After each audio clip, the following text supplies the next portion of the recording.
Olá pessoal, tudo bem com vocês? Hoje vamos falar sobre o que a Bíblia diz a respeito do diabo. Quem ele é, como surgiu e o que ele quer. E descobrir que um dia ele foi um anjo de Deus, e entender o motivo que hoje em dia ele se tornou o maior adversário de Deus. Essa e outras dúvidas veremos no vídeo de hoje. Mas antes de continuar, vou te fazer a seguinte pergunta: você está preparado? Essa história vai mudar sua vida.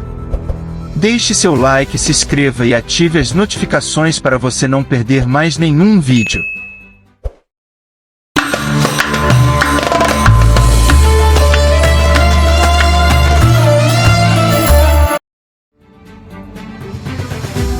Fala sobre a existência do diabo, como também o apresenta como um ser espiritual, extremamente poderoso e totalmente do mal. Jesus se refere ao diabo como sendo inimigo de Deus, pai da mentira e príncipe dos demônios. Ele também é chamado de Satanás, que significa adversário e opositor. A própria palavra diabo significa caluniador, difamador e acusador. Há quem pense no diabo como um ser aterrador, vermelho com chifres, um longo rabo e patas de cavalo. Para muitos, a ideia de um diabo real é absurda. Entretanto, quando os céticos presenciam fenômenos de possessão, e veem a transformação de natureza em pessoas possessas por um mau espírito, mudam de opinião quanto à existência do diabo. Jesus Cristo, o Filho de Deus, cria na existência do diabo: vós sois do diabo, que é vosso pai, e quereis satisfazer-lhe os desejos. Ele foi homicida desde o princípio e não se firmou na verdade, porque nele não há verdade. Quando ele profere a mentira, fala do que lhe é próprio, porque é mentiroso e pai da mentira, que se encontra no livro de João 8,44. Analisando apenas os nomes e seus significados, nós já podemos ter uma ideia do perigo que ele oferece. Contudo, as informações que podemos apenas a Bíblia traz a respeito de sua origem, da sua queda e da sua ação contra o ser humano. Mas como surgiu o diabo? A Bíblia ensina que Deus é o Criador de todas as coisas, nos céus e na terra, tanto as visíveis, quanto as invisíveis, mas também ensina que tudo o que Deus criou foi bom. Por esse motivo, algo aconteceu para que este ser criado por Deus se tornasse o diabo, o acusador e inimigo de Deus. Para entender o que aconteceu, Isaías 14 e Ezequiel 28 fala inicialmente dirigidas aos reis da Babilônia e de Tiro. Tais passagens tomam proporções muito além do que poderia ser declarado a respeito de qualquer ser humano. Tanto no contexto bíblico, mostram claramente que se trata de uma referência à origem de Satanás. Ezequiel fala de um anjo criado de forma especial, em Isaías chamado de estrela da manhã, na qual a tradução para o latim seria a palavra Lúcifer. A Bíblia diz que, desde o dia em que foi criado, ele permaneceu inculpável em seus caminhos.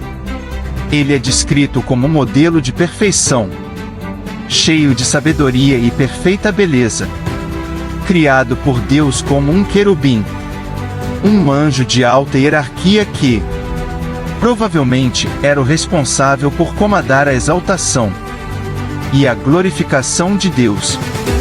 Até que algo aconteceu. O passagem em Ezequiel diz que, em um determinado momento, se achou injustiça, perversidade e maldade em Lúcifer. E explica que, por causa da sua beleza e da sua formosura, ele se corrompeu e se tornou orgulhoso. Isaías diz que o desejo do seu coração era estar acima de todos os anjos e ser como Deus. Por conta dessa rebelião, Lúcifer passou a ser Satanás, adversário de Deus. Inclusive, ao que tudo indica, durante um certo período ele convenceu outros anjos a também se rebelarem contra Deus. Mas como isso é possível? Como o mal pode ter surgido no coração de Lúcifer e também ter corrompido outros anjos, sendo eles criados por um Deus perfeitamente santo? Provavelmente os anjos foram criados com o poder de tomar decisões morais e reais, assim como nós. Deus dotou sua criação de uma natureza tão livre que permitiu até mesmo uma rebelião. Deus permitiu o mal, mas jamais concordou com ele, e por essa razão, Satanás foi expulso dos céus. Esse evento é descrito em pelo menos 3 passagens bíblicas, inclusive com base no texto de Apocalipse 12, 7 ao 9. E houve batalha no céu. Miguel e os seus anjos batalhavam contra o dragão, e batalhavam o dragão e os seus anjos. Mas não prevaleceram, nem mais o seu lugar se achou nos céus. E foi precipitado o grande dragão, a antiga serpente, chamado Diabo, e Satanás, que engana todo mundo. Ele foi precipitado na terra, e os seus anjos foram lançados com ele. Acredita-se que aproximadamente 1/3 dos anjos caíram com Satanás. Após Satanás ter sido expulso dos céus e lançado à terra, Deus continuou seu maravilhoso trabalho da criação e Deus criou um outro ser que não somente o glorificaria, mas que também seria a própria imagem da sua glória. Deus criou o homem, à sua imagem e semelhança. Razão mais do que suficiente para que Satanás odeie o ser humano e faça de tudo para destruí-lo. E o primeiro ato maligno que Satanás fez na terra foi logo no início, no jardim do Éden, onde Deus colocou o homem e o autorizou a se alimentar livremente de todas as árvores, menos de uma, aquela que lhe causaria a morte eterna. E foi dessa árvore, por influência do diabo, que o homem comeu. O homem preferiu acreditar na promessa do diabo, ao invés de confiar em Deus. A culpa foi de Adão, foi de Eva e foi do diabo. Mas hoje ela também é minha e sua. Somos tentados e pecamos por causa do nosso próprio mau desejo. Mas, com toda certeza, o diabo colabora muito para que isso aconteça. E para entender como ele faz isso, é importante conhecer o que a Bíblia diz sobre a situação atual do diabo, onde ele se encontra, o que ele sabe e o que ele pode fazer. E de fato a Bíblia ensina que o destino do diabo é o castigo eterno no inferno. Porém, deixa claro que ele não está lá agora, mas que na verdade ele circula pela atmosfera e atua nas regiões celestiais, sendo chamado de príncipe das potestades do ar. Contudo, isso não significa que ele seja onipresente, que possa estar em mais de um lugar ao mesmo tempo. O diabo também não é um ser onisciente. Ele não sabe todas as coisas. Ele, mesmo não tendo acesso aos nossos pensamentos, através do que fazemos e do que falamos, ele conhece nossas inclinações, fraquezas e desejos. E apesar do diabo ser muito poderoso, ele também não é onipotente. Existem coisas que ele não pode fazer. Aliás, ele só pode agir dentro do limite estabelecido por Deus. E a permissão que Deus concede ao diabo envolve questões complexas, que geram certos questionamentos. Ao que tudo indica, os anjos que caíram com Satanás agora são demônios que atuam debaixo do seu governo. Inclusive, assim como no caso dos anjos, também existe uma hierarquia entre os demônios. Alguns menos, outros mais poderosos. A verdade é que os demônios são tão numerosos que multiplicam a presença do diabo, dando a impressão dele ser praticamente onipresente. Dessa forma, tanto o conhecimento que ele tem a respeito de nós, quanto sua capacidade de agir contra nossas vidas, também se multiplica. Ele acaba nos manipulando, de maneira oculta, para que nem a pessoa afetada saiba que está agindo sob a influência de um ou mais demônios. Mas o que o diabo ganha com tudo isso? Todo seu esforço está em levar o homem para a mesma condenação, a eternidade no inferno. ou seja, destruição total do ímpio.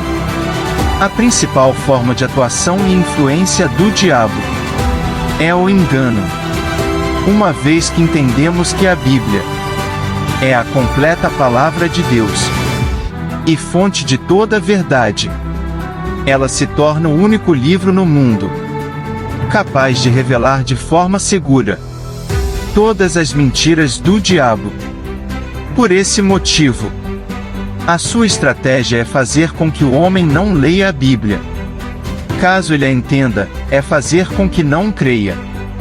E caso ele creia, é fazer com que ele não a coloque em prática.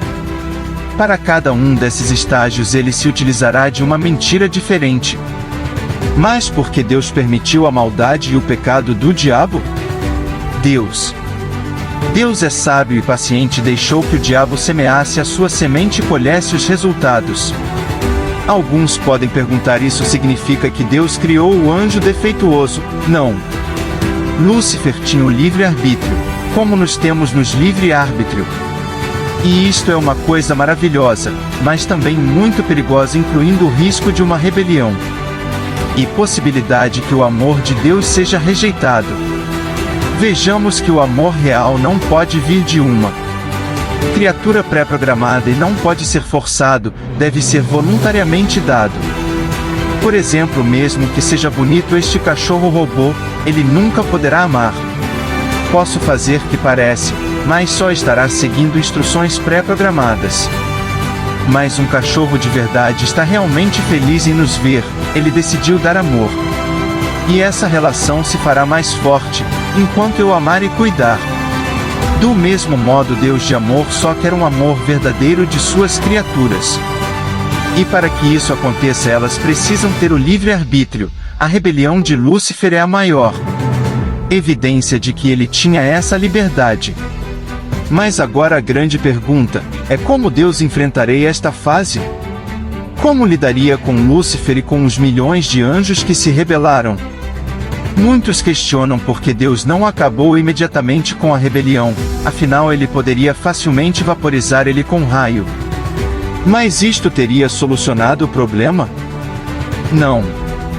Pelo contrário, isso só tem intensificado as dúvidas e suspeitas que Lúcifer havia plantado na mente dos anjos.